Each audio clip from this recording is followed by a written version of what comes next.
We're jumping right in today. And look, we're not just dusting off some dry textbook topic here.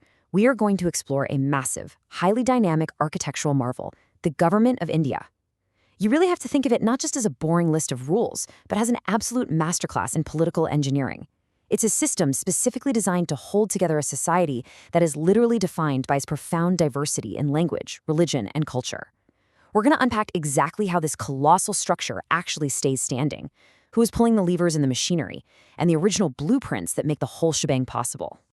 Okay, let's dive into this. 968 million. Just pause and let that sink in for a second. That is a staggering, almost unfathomable number. As of 2024, that right there is the size of the eligible electorate in India. To put that into perspective, it's the largest democratic electorate in the entire world. Managing the voices, the needs, and the rights of nearly 1 billion individual voters, that requires a system of governance that isn't just robust, it has to be incredibly structured and meticulously balanced. It is, quite frankly, a genuine marvel of modern administration.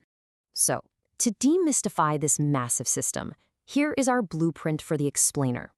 We'll start with the 3 pillars of government, take a step inside the Indian parliament, trace how a bill becomes law, check out the independent power of the judiciary, and finally, wrap up with the ultimate power source, the power of citizens. Starting off with Section 1, the 3 pillars of government, the blueprint of the republic. Because, every great structure needs a rock-solid foundation. And here, that foundation is the Constitution of India. So the Indian Constitution sets up this Westminster-style quasi-federal system, and it essentially distributes power across 3 distinct weight-bearing pillars. First up, you've got the executive branch, which is basically the team that actively implements policies and handles the actual everyday administration of the state. Then there's the legislature, the parliament. Their job is to express the will of the people by literally writing and debating the laws. And finally, the judiciary. This is a completely independent body that interprets those laws and makes sure everyone is actually playing by the constitutional rules. This separation of powers is absolutely crucial. It creates this built-in system of checks and balances, ensuring no single branch ever gets too big for its boots.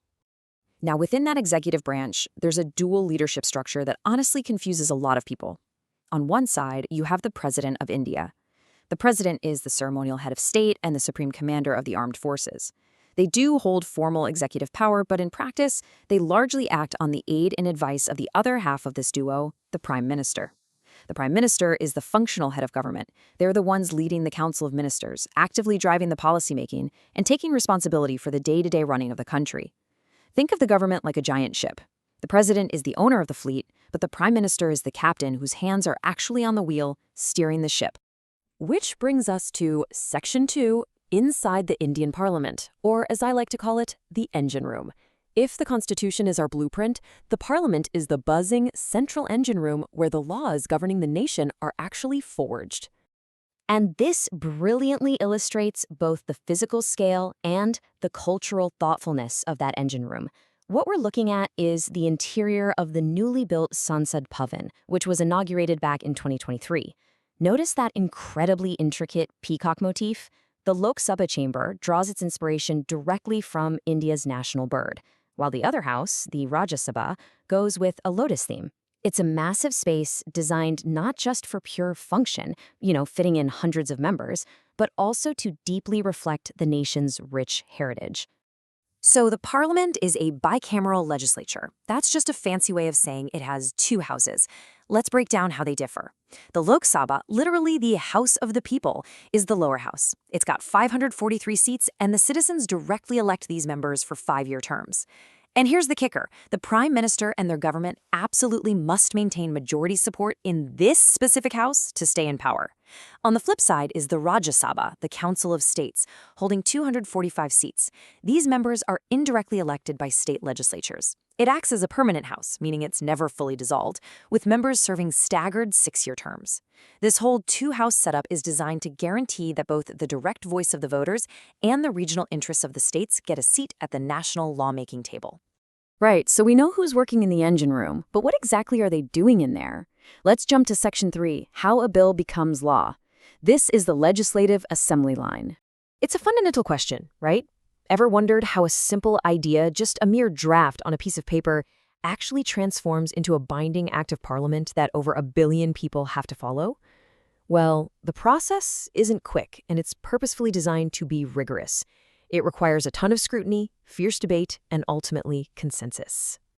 Here's that assembly line boiled down to 4 main steps. A draft law is called a bill.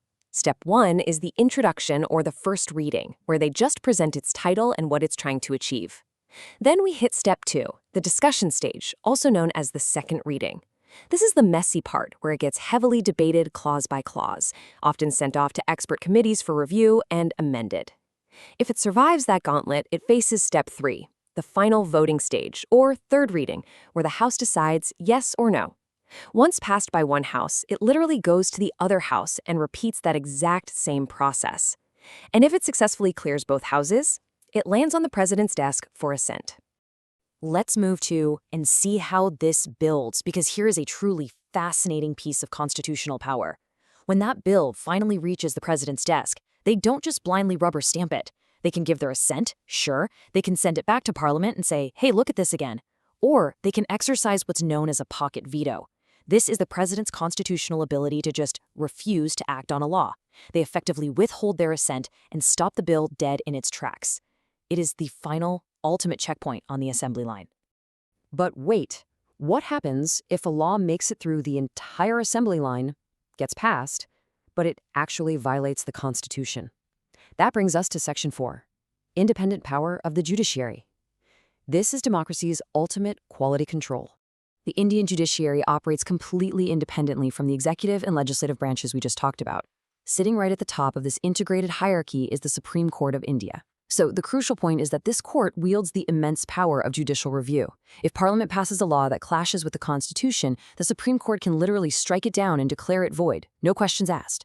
Plus, if an everyday citizen feels their fundamental rights are being trampled on, they don't have to wait around, they can go straight to the courts. The courts can then issue special protective orders called writs, like habeas corpus, which stops unlawful detention. Basically, the judiciary acts as the impartial referee, settling disputes between individuals, but also massive disputes between the states and the central government itself. So we've mapped out the pillars, we've walked through the engine room, checked out the assembly line, and seen the quality control. But literally none of this machinery works without fuel. Let's transition to our final section, the power of citizens, the power source. You'll often hear elections in India referred to as the festival of democracy, and honestly, for good reason, because despite the sheer mind-bending complexity of this government's architecture, the whole system ultimately loops right back around to one very simple, profoundly powerful act: an individual citizen casting their ballot. That active participation is the true, undeniable power source of the entire republic. Now, what's really interesting about this slide is how the actual mechanics of voting adapt to serve totally different purposes within the system. For the Lok Sabha, India uses the first-past-the-post system. It's super straightforward. The candidate who gets the most votes in a given area wins the seat. Simple. But for the Rajya Sabha, that upper house, they use a single transferable vote.